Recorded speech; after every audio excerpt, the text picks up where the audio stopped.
Hello, this is Charlotte Pierce, the producer of Ready Row USA, and we are so glad to have you with us today. We have an amazing program scheduled with Heather Alschuler. Am I saying that right, Heather? Yep, that's right. Alschuler, changing lives one erg at a time. And most of us are familiar, or many of us rowers are familiar with Erg Ed, which goes into classrooms across the country and does totally amazing things with kids and access to rowing and fitness and all sorts of good things. So we're going to be talking with, or Shannon, our assistant producer, will be talking with Heather in a few minutes or a couple minutes. Hi, Shannon. Hey, Charlotte, how are you doing? Good, good. I'm getting ready. There's people are making noises about getting out on the river here in Boston. So Well, we have been practicing in the rain, so it's I been saw fun down that. here in Georgia. I saw that. I saw that. We're having a good Yeah. time. It was very nice yesterday. I had 3 newbies, and we got our 4 to Mhm. actually row together. I was very excited. Good. It's a good thing it's a water sport with a For sure.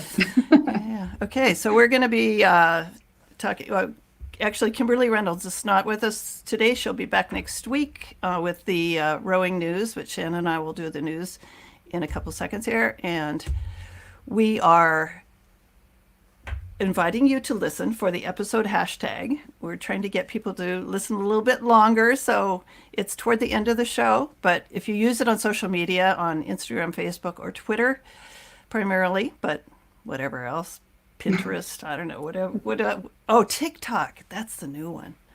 Are we on Um, TikTok? no, I don't think we are. No, I think yes, Snapchat maybe once in a while. Anyway, use it and you can win rowing gadgets, gear, and services. And who did we have last week that won the Neil Bergenroth's It remote was one coaching? of it was one of Kimberly's colleagues with Recovery on Water, and I need to hook them up. So that's on my to-do Yeah, list today. I yeah, promise we haven't forgotten. she was really excited about that. And then Yeah, we also and have we have a for this week we have a oar inspired camera mount that it's like a 3 foot mount goes on your boat, and you can put your GoPro on it. It's a super yeah, that's a really. really good one, Charlotte. Like, I know it I kind got of an puts it extra into one, and no. towards the end of the show, I'm going to do our Hall of Fame, our Customer Service Hall of Fame, which Or Inspired is one of them because Indeed, for they sure. did such a great job. And NK Sports is one, and Burnham Boat Slings. There, Absolutely. And I'll that. plug JL because they Oh, just walked me good. through. Yes, they just walked me through Yeah. ordering unis for the first time ever, and it was I amazing. know they're really turning it on with a good customer service too. For Okay, sure. so we are part of the Rowing Chat Network, which was executive produced by Rebecca Caro down in New Zealand, but she's goes around the world doing rowing stuff. There's Faster Masters, rowing strength coach roundtable, rowing chat interviews that she does, and there's a few new ones. There's Irish rowing, there's a nutrition podcast, and there's a coxing one for coxswains that Whitney Powell is starting up. I So haven't there's seen that one yet. All yeah, right. so there's some new podcasts, and this is the place to kind of get all your rowing news. We've been going for about a year and a quarter. This is our 66th episode, I think, right? I think that's right. Something like that. We're a media partner of U.S. Rowing and at the convention, and we are good to go with our episode here. Our sponsors Every, are, sorry? I was going to say, Charlotte, you bring up that convention that I didn't get to go to. It's Oh my, we're gonna get you convention there. We're gonna get you every there. time. All I'm right. gonna pull Sorry. some strings, but we did interview Heather at the convention, so I know. yeah, Yeah, that's that kind of was how we got to know her and the good things that they do at Erg Ed. Amazing. I know. fun. So All right. I the didn't mean to interrupt their I know sponsors. they're gonna be they keep us going here, so we They have do. to be good to them. Do We you want have me to talk to our crowd about Pregal real quick then? yeah, I would love it. All right, sweet. So, are you a master's rower and you want some consistent coaching in a really cool location? Do you want to learn how to row faster? Check out Pregal. These camps, like most camps, they're going to offer you coaching by experienced world-class coaches. You get to work in small groups. They do the video analysis, which is really, really helpful. Um, You get training competing in wind tech and fluid design boats, which is pretty swanky. And you also get this amazing 3K long lake in Brno, which is not far from Prague or Vienna. And depending on how things shape up this summer, you could go to camp in July and be there ready for the Open Czech Masters, or you could go to the second camp and be ready for the World Rowing Masters Regatta in Austria. So and I think that's run by Sander Rosendahl, who's a huge legendary figure in the rowing community. So, well, I just think it would be so fun to do rowing, training, vacationing, competing all in one. So check that out, and thank you to them so much for sponsoring. And we are launching a new section this year. We kind of sometime in January, I think, or February, we started the news section. And we have some, we don't hold back from the bad news, but we try and put in some good news too. There's mostly good news when it comes to rowing, but what do you got this week, Shannon? And, Heather, if you have any comments on the news, you're join us, Heather. Yeah. I think the big thing that everybody, no matter where you are and what you're focusing on, the big deal right now is the coronavirus, also known as COVID-19. And we in the rowing community are not unaffected. So the World Rowing Federation, FISA, they have canceled the Asia and Oceania Continental Olympic and Paralympic qualifiers. So they were going to be in South Korea in April, but because of the COVID-19, they are going to collapse them into the final Olympic qualification regatta in Switzerland this year. So if you're going to Lucerne, you're going to get a little bit of extra racing. And so the men's and women's single sculls and the lightweight men's and women's double sculls will be part of that schedule. And the Paralympic qualification program is also going to be part of the Paralympic qualification regatta in Italy, which will happen in May. And we're going to just hope that things have improved in Italy for that to happen. Are you ready for the Olympics? I am. Continuing with the not great news of coronavirus. So Japan's Olympic minister says that the Tokyo 2020 Games could be postponed.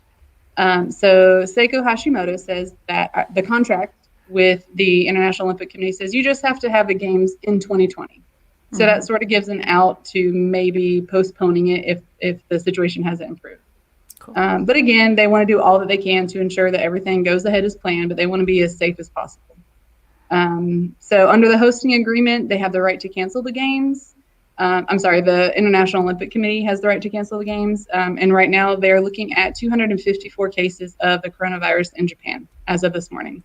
So that's kind of one of those fluid situations that they're just going to have to monitor, and we're going to have to trust that they're going to keep all the athletes and the community involved safe and healthy. Exactly.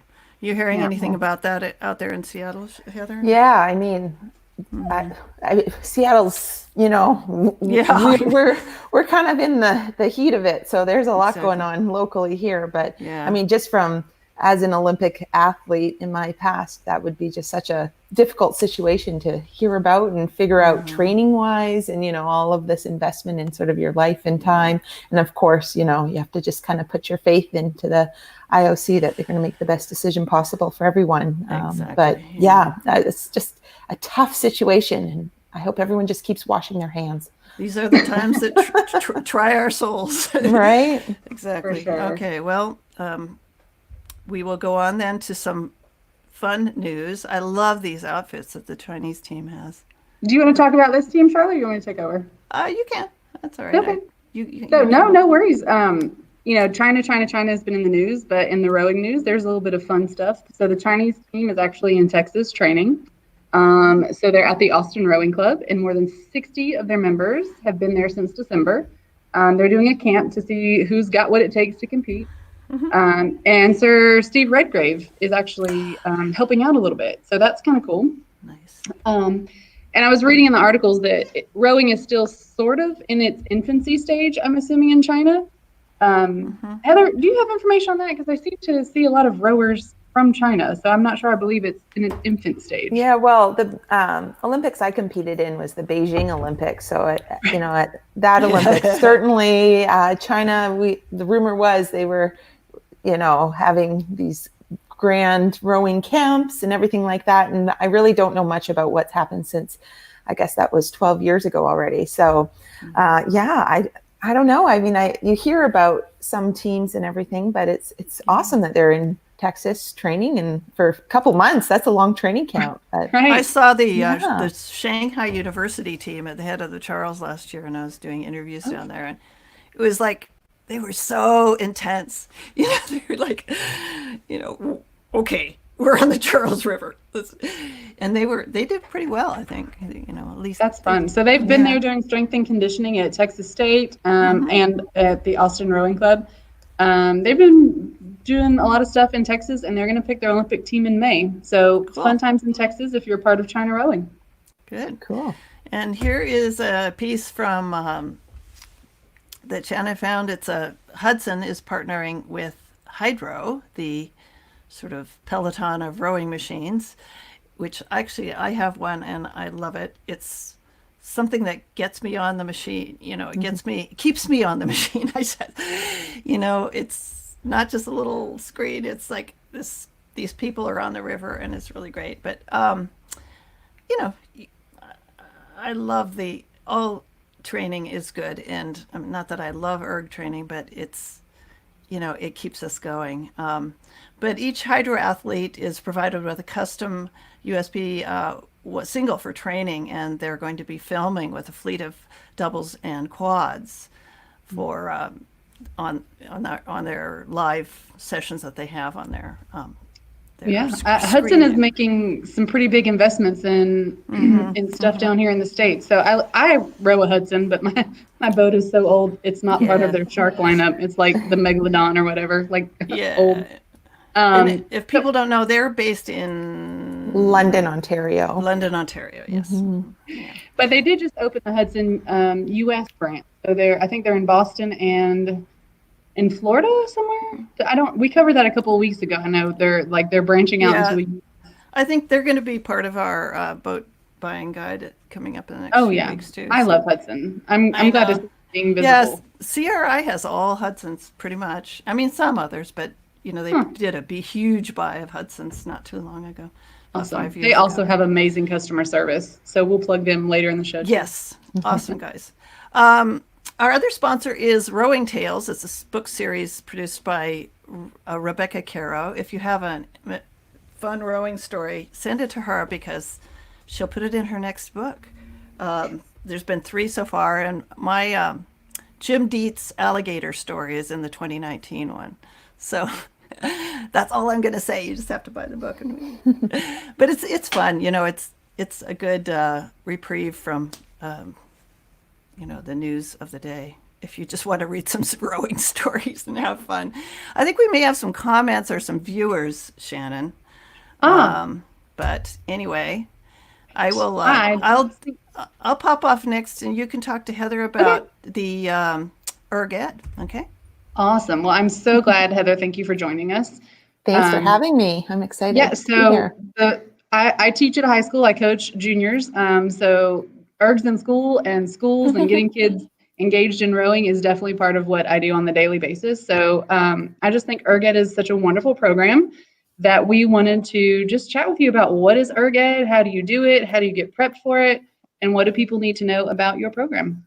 Yeah, absolutely. Well, essentially, ErgEd is a program that goes into up to this point, public school districts, and we partner with the physical education department to bring rowing to schools through PE classes. So we are like a PE unit, same way as kids would take a more mainstream class like basketball or soccer, some sort of other sport they would learn in PE class. Now they get to learn about rowing. Sorry, background noise there. We have So we bring in rowing machines, and we have a curriculum that teachers can follow. We provide lesson plans, and we are all aligned with national PE standards.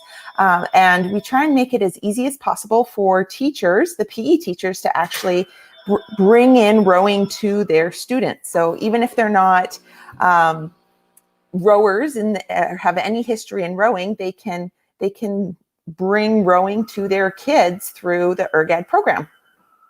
And I mean, you said so many things that are appealing to me as a teacher. It's ready to go, It and is. and I think, especially in public schools, we struggle a lot with getting equipment, and you guys have, tackled that burden for everybody. And I think that's probably the biggest thing about bringing rowing into schools is it's not cheap, and you guys are here to help with that. So Exactly. great. So, I mean, one of the biggest barriers to really bring the sport of rowing to kids is just the logistics around it. So we are all about taking what we have and bringing it to the students. So meeting them where they are. That way everybody can be exposed to it and everyone has the opportunity to experience rowing. And we are not designed to recruit kids. We are simply there to teach them some fun, new skills that they really can use for their entire life. So rowing is a lifetime skill, or a lifetime sport. At any point, they can go back to that sport. Some kids do take Erg Ed and discover it for the first time and join it right away. And that sort of parallels my own finding of the sport. I had an Erg many, many years ago come into my PE class. It was a very, not nearly as structured as a program as Erg Ed, but they just brought in an Erg. I tried it, and that was my introduction to the sport of rowing. So same way as what we're doing to hundreds of thousands of students across the US, we're bringing in ergs to the students so they can try it. They also learn how to use the rowing machine. I mean, it is often a very underutilized tool in fitness facilities, but it is such an effective, great, low impact device that kids can hop on and now use. We teach them the basic rowing stroke, how to operate the performance monitor, how to safely set things up, so they can hop on and get a really great workout. Well, I was going to say, their coaches most likely don't know how to use them effectively either. So exactly, how many of us have gone to the gym and the settings all the way up at 10 and people are just doing the silliest stuff with rowing. So absolutely. They can learn it in high school, but then 10 years down the road, if they're traveling and they're like, oh, look, it's that thing I learned how to do. Like you said, it's that lifetime skill. Absolutely. Absolutely. And one of our goals with Erg Ed is really just to make it as easy as possible for the teachers as well. So we are all about providing a ton of classroom resources and flexibility within our curriculum.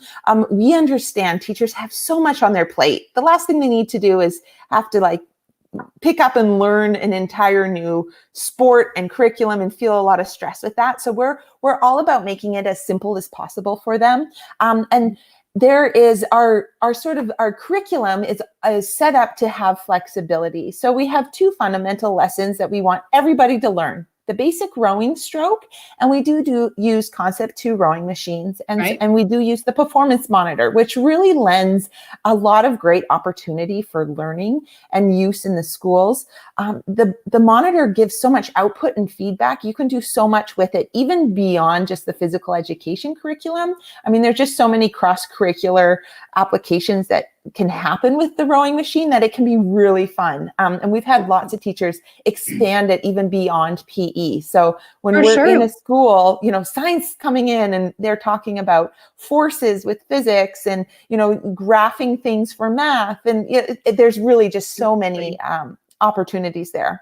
One of the friends of our pod is Neil Bergenroth, and he's got an amazing program that uses all of the data from Erg Ed to apply outside of PE. It's science, it's math, it's all the stuff. So, that just great for you guys for educating on that stuff. Yeah. Neil, we're trying to work with Neil too. He's been reaching out for a few years. We're really excited to join forces because he is doing so many great things with the STEM curriculum.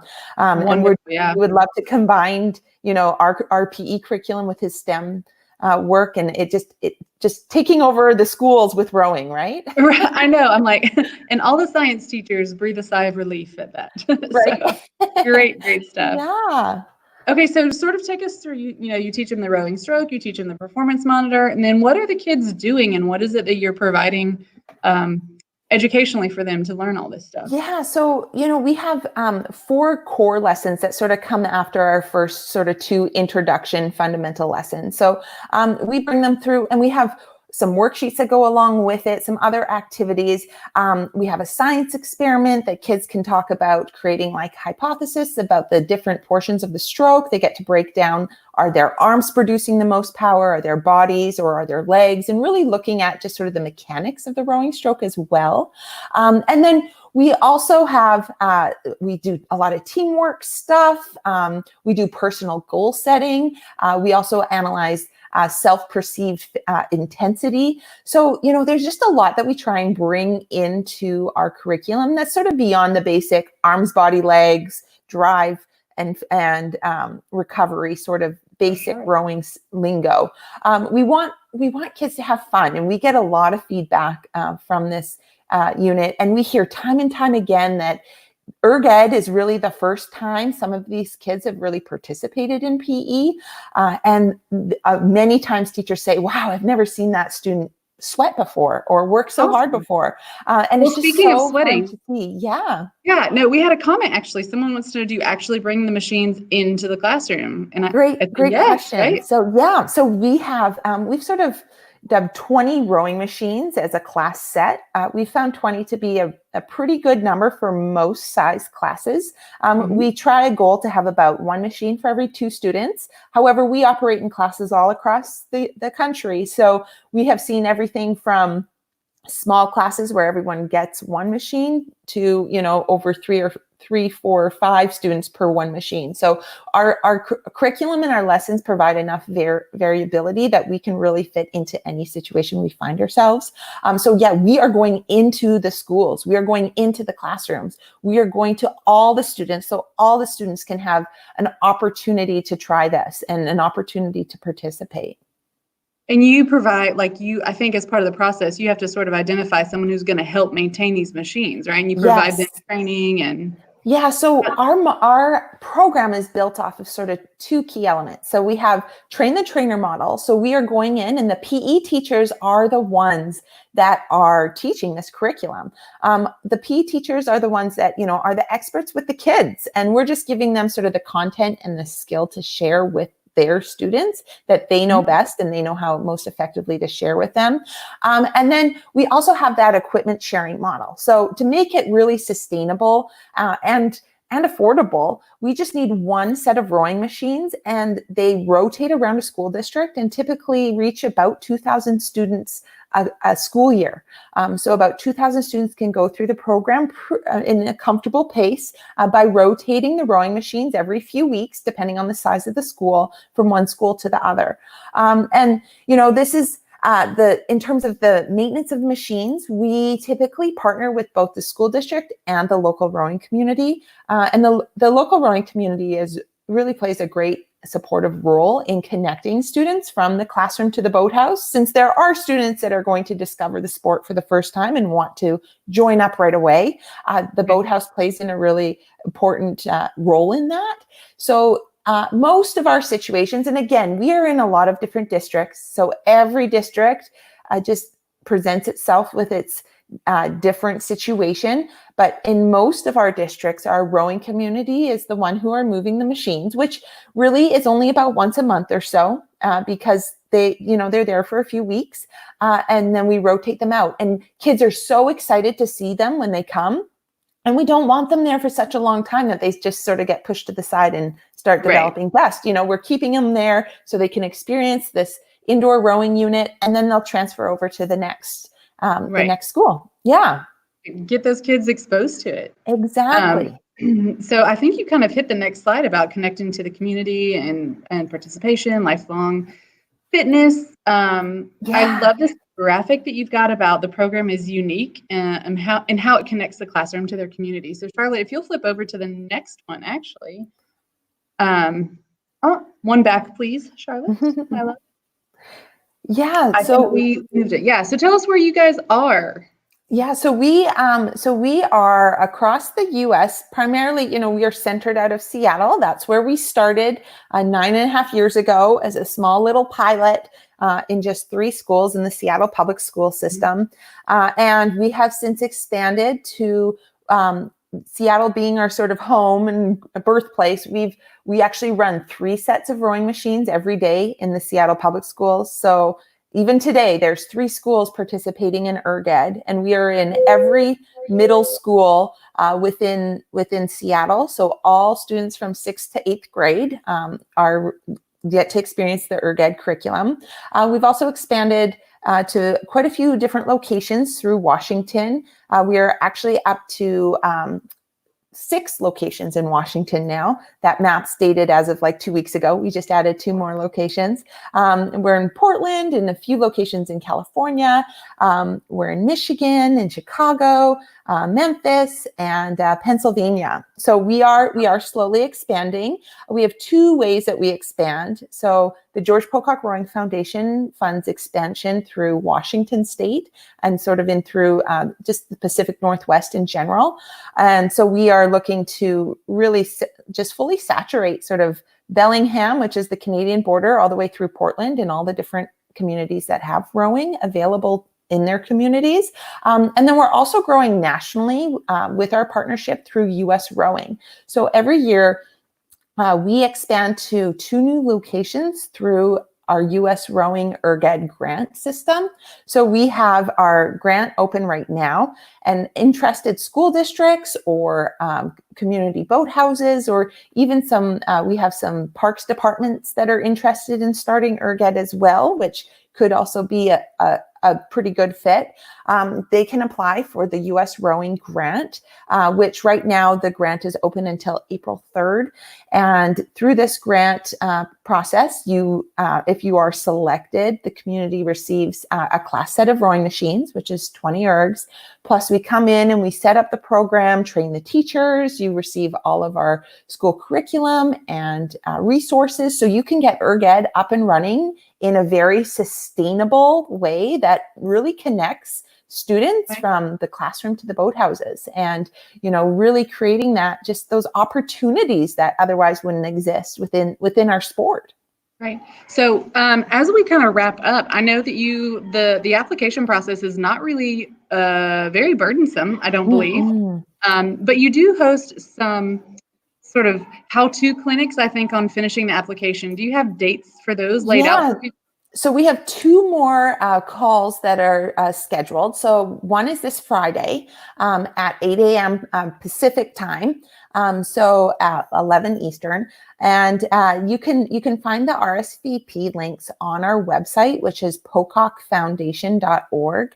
And you can click on there and you can log on, and we host a little webinar that gives some more details about the program and dives a little deeper of sort of to get a full grasp of what it would really look like if you had it in your district. And then also our final support call is March 30th at 1 p.m. Western time or Pacific time. And then the grant is due April 3rd, and we will be letting people know if they're selected for the grant in early May. So, things move fast. And again, if you are interested in bringing ErgEd to your community, please reach out. Even if the ErgEd grant isn't something that would fit with you right now, we want to work with you. And again, we are working in so many districts across the country that we adapt. So, we do not have a cookie cutter version that we just come and plug in. We want it to work within whatever community we're bringing it to, and we try to make sure that can happen in the most efficient and effective way possible that creates the most impact for the students. I remember going through the process, and it was just like, you guys are so responsive, and just, it's really easy. If you're at all interested, guys, to go out there and get some information on ErgEd. It's amazing. Great. Thank you. Yeah. Thank you, Heather. This is like a big education. I knew about it, but not quite the detail and the impact that it has. Yeah, we've been really fortunate and excited to see, just the success stories coming out of it as well. So, we've reached over 120,000 students and growing quickly every year. And just, being able to bring new opportunities to students is just such a fun thing to do. Do you have any like kids that have just been electrified by rowing and gone on to, aspire to Olympic or has it not been going on? We're not at the Olympic level yet, but we are certainly at, colleges and university level. Absolutely. Yeah. So nice. I mean, we're excited to see what can come. And even just, we all know that rowing can change your life in so many different ways. Even if it doesn't necessarily mean that it's, you're going to be showing up at the Olympics in 10 years, but for sure. I didn't mean that, there should be like some elite rowers out there, but I mean, we hope one day. It's you never know. Yeah, out of that many students, right? But we have each of our communities have a lot of great success stories, and it's just fun to see, and each just have so many unique stories, and it's fun. It's great. Well, keep us posted, and thank you. Again, you're watching Ready Row USA. I'm Charlotte Pierce, the producer, and Heather has been speaking with us about Erg Ed, a division of the George Pocock Foundation. And Shannon Borum is our assistant producer. We are so grateful for her being with us the last 6 months or so, I think. I don't know. It feels like... Thank you, Charlotte. Feels like you're just so essential to the success of this show, this podcast. You're so kind, Charlotte. Oh my goodness. I'm honestly true. And we would like to hear from you all out there. So Heather, spread the word. Our show notes will have the links to these forums. The Club News forum, we don't care how big or small you are. We want to know your news. We want to have a little window into your life out there in the rowing world. And we also want to hear about your gadgets and gear that you love. I'm a gadget freak, I guess you'd call it. And so I'll try anything. So just suggest it to us, and we'll give it a highlight and tell people why you like it. And I was going to say, since you're such a gadget lover, I think this is a great time to put on what our hashtag is today. Yes. So it's RRUSA Erg Ed Rocks, because it's I thought Heather might like that. And like Charlotte mentioned, she's giving away a super cool gadget today. It is the oar-inspired boat mount. Are you about to pull it out? Yes. I am. So this is, it's hard to show it on the video, but it's got these 3 things, and then it goes up, it telescopes up to about 4 feet or so. And it works with so many different recording devices. It's a great way to get some really good feedback on your kids, your rowers, your masters, whatever they're doing in a boat. It's a really good way to get post it on social media and help us get the word out about this podcast, and then you'll get this reward. So I love it. And thank you to everyone who tuned in today. We had lots of cool comments. I think that speaks to the power of what Erg Ed is doing. Yeah, it was a big draw. It really was. I am Pierce Charlotte. I have a publishing company called Pierce Press, and I also do podcast production. So if you have an idea for a podcast, I will help you produce it. And I'm also looking for titles on alternative education, which can include coaching, innovative approaches to coaching. I'd love to hear from you if you have a book idea on that. Right. Shannon she's the genius teacher of Instagram, and we love her. So I overshare. I'm definitely, I take a picture at every practice, but if you guys are ever in Georgia, come by and visit. We'd love to host you. Yeah. And thank you, on a final note, thank you so much to our sponsors. This wouldn't happen without you guys. Yeah, here they are. Rowing.chat/sponsors. You'll find all the scoop on that. Deals and discounts and things. And what do we got coming up in the next few weeks? Super exciting. So next week, we're going to talk about rebuilding clubs. Heather with somebody Mr. Brad Holdren out of Augusta. Oh, so he was actually talking about Erg Ed this weekend. We did an Erg repair clinic in Augusta. So we're going to know how to have fun on Saturdays, Shannon. My Saturdays are off the chain, as the kids would say. So we're going to talk... I'm sorry, I didn't mean to interrupt you. Go for it. I mean, this is a good segue into our March Women's Month coverage, because we're all women and we're celebrating our involvement in rowing. You think women, I think St. Patrick's Day. Well, that's a good one too.